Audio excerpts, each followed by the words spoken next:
Today, I'm going to show you how to create a playlist in the Calm app. This is helpful if you want to organize your favorite audios for sleep, relaxation, or meditation.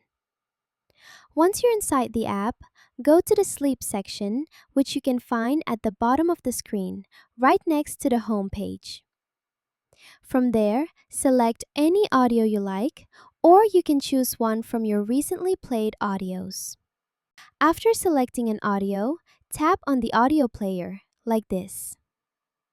On the player screen, you should see an Add option located next to the Share icon. Tap on Add, then name your playlist and select Save Playlist.